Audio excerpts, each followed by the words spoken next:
আজকের সন্ধ্যার নাস্তা হলো ঝটপট চিকেন ম্যাগি নুডলস।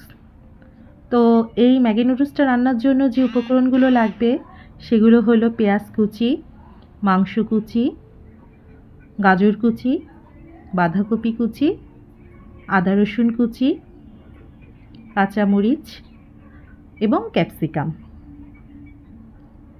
আর এটা হলো ম্যাগি সিদ্ধ করা। এরপর আদা রসুনগুলো আরও একটু কুচি করে নিয়ে তেলের পর হালকা করে ভেজে নিতে হবে। তারপর মাংস কুচিগুলো ছেড়ে দিয়ে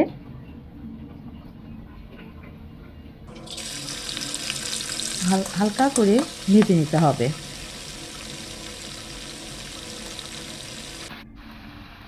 মাংস কুচিগুলো যখন সিদ্ধ হয়ে যাবে হালকা তেলে, তখন গোলমরিচটা ক্রাশ করে দিতে হবে এবং পেঁয়াজ কুচিগুলো দিয়ে দিতে হবে।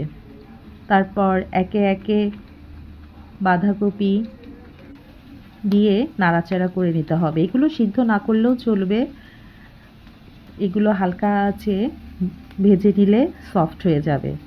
তারপর যে অন্যান্য উপকরণগুলো ছিল সেগুলো দিয়ে নাড়াচাড়া করে নিতে হবে।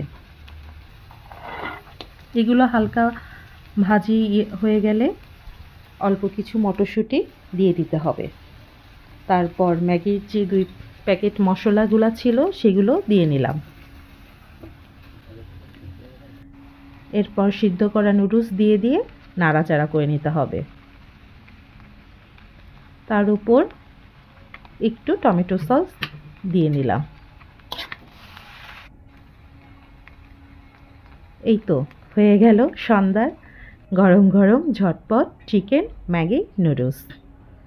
এখন এটা পরিবেশন করলাম।